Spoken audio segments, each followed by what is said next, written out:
The ceasefire was supposed to last 2 weeks. The peace talks were supposed to produce a deal. The deal was supposed to end the most dangerous war in a generation. None of it happened, and now the most important shipping lane on Earth became a military standoff. All of it came down to one phone call from Netanyahu, and a man in Washington who could not say no to Tel Aviv. They called themselves peacemakers. One needs this war to stay out of prison. The other needs this war to stay in power. Neither of them needs peace, and the whole world is paying the price. Right now, American warships are in the Strait of Hormuz, blocking every ship connected to Iran. Effective today, April 13th, it is live, and Iran responded in one sentence. They called it an illegal act of piracy. Their military said any warship that comes near us will be dealt with severely. Oil crossed $100 this morning. The Dow dropped 500 points overnight. American consumer confidence just hit the lowest level ever recorded. And the man who started all of this, Trump, was watching UFC in Miami on Saturday night while his vice president spent 21 hours trying to stop a war. Those talks failed. No deal. And now the world is paying the price. This is what happened.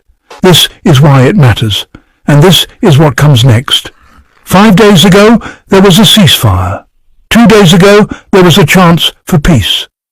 America and Iran sat face to face in Islamabad, Pakistan.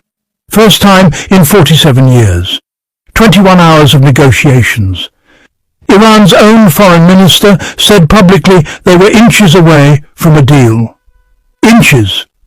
So what happened in those final inches? America had 5 demands. Iran must give up nuclear weapons permanently. Iran must stop funding Hezbollah and the Houthis. Iran must fully reopen the Strait of Hormuz with 0 tolls. Iran had its own demands. End the full war, including Lebanon. Lift all sanctions, pay reparations, keep control of the strait. Neither side moved. But here is the part that changes everything. While those talks were happening, someone made a phone call.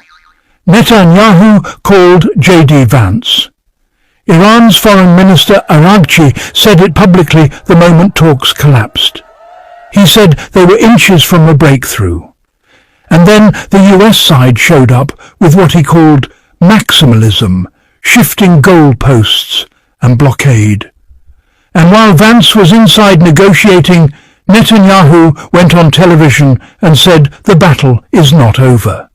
He celebrated killing 12 Iranian nuclear scientists.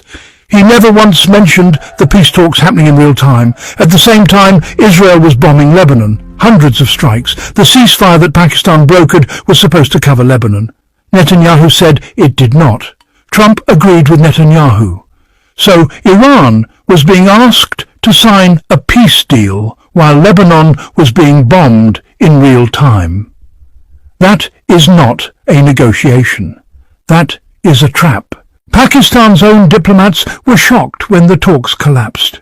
They believed both sides were genuinely close. The breakdown was sudden. It was fast. And it came right after that phone call. Here is something important that most coverage is missing. Iran did not just close the Strait of Hormuz.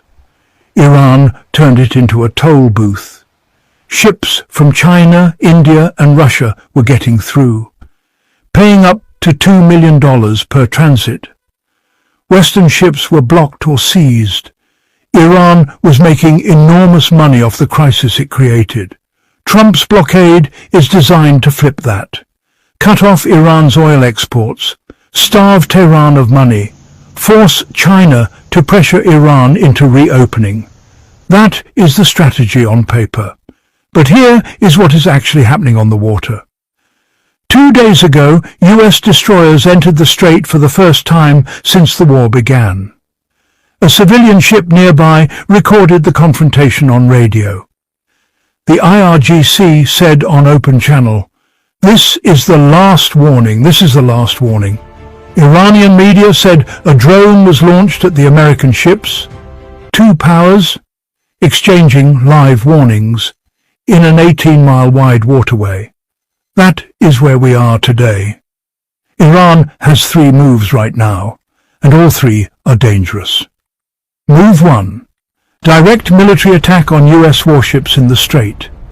Iran has anti-ship missiles, drone boats, and naval mines throughout that water. And here is a fact that should concern everyone. Reports confirmed this week that Iran lost track of some of the mines it planted. Even Iran does not know exactly where all its own mines are. Move 2. Expand attacks on Gulf energy infrastructure. Iran already struck a tanker 800 kilometers from the strait. It has threatened UAE desalination plants. Its message throughout this war has been simple. If we cannot export, nobody in the Gulf exports. Move 3. The one that breaks the entire global economy. Activate the Houthis to close the Bab al-Mandab. Iran's senior advisor to the supreme leader posted this weekend. The resistance front now views Bab al-Mandab the same way it views Hormuz. The Bab al-Mandab is the choke point between Yemen and the Red Sea. 12% of world oil passes through it. Close it, and shipping between Asia and Europe has no route left except sailing around the entire continent of Africa. Weeks added to every shipment. Thousands of dollars added to every container. The Houthis already launched ballistic missiles at Israel this war. They already warned UAE and Bahrain. You will be the first to lose. Hormuz and Bab al-Mandab closed at the same time. That is not a Middle East crisis. That is a global economic collapse in slow motion. Now, let us make this personal. Before this war, oil was $73 a barrel. Today, it is above $104. US gas prices are $4.13 per gallon right now. That is $1.14 higher than 6 weeks ago. And Iran's chief negotiator Ghalibaf flew home from those failed peace talks and immediately posted a map of gas prices near the White House on social media. His message to Americans was direct. He wrote, "Enjoy the current pump figures. With the so-called blockade, soon you will be nostalgic for $4 to $5 gas." He was not joking. He attached a mathematical equation showing that oil shocks from a double blockade compound. They do not spike once and stop. Each shock creates pressure that generates the next shock. The Asian Development Bank warned this week that Asia-Pacific growth will slow because of this conflict. The European Central Bank warned Germany and Italy face recession by end of 2026. Shell warned Europe faces fuel shortages this month. And American consumer confidence just hit a record low, the lowest ever. Trump said gas prices might be a little bit higher before the midterm elections. The man who ran on bringing prices down just launched the move that every economist says will push prices higher. One last thing the mainstream is not headlining loudly enough. Trump said allies would join the blockade. He named the United Kingdom. The UK immediately said no.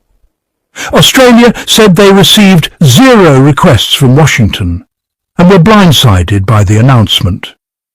Over 40 nations are now building a separate freedom of navigation coalition led by the UK and France that explicitly is not Trump's blockade. And the Wall Street Journal reported Sunday that Trump is also now considering resuming limited military strikes on Iran on top of the blockade. Talks failed. Blockade started. Allies refused to join. Strikes possibly coming back. Ceasefire expires in 9 days. 20,000 sailors still trapped at sea. Here is the story behind the story in plain language. This was never about nuclear weapons. This was always about one question. Who controls the Strait of Hormuz? Whoever controls that 18-mile passage controls 20% of the world's oil. Iran wanted to own that power permanently. America and Israel cannot allow that to happen. So a deal that was inches away died, and now the world pays the price. Iran called it piracy this morning. Oil is above $100. The blockade is live, and Netanyahu got exactly what he needed, no deal, and a war that continues. Here we are. This is the story behind the story. Share this right now if you think the world deserves the truth. Drop a comment below. Do you think peace is still possible, or is this heading somewhere much worse?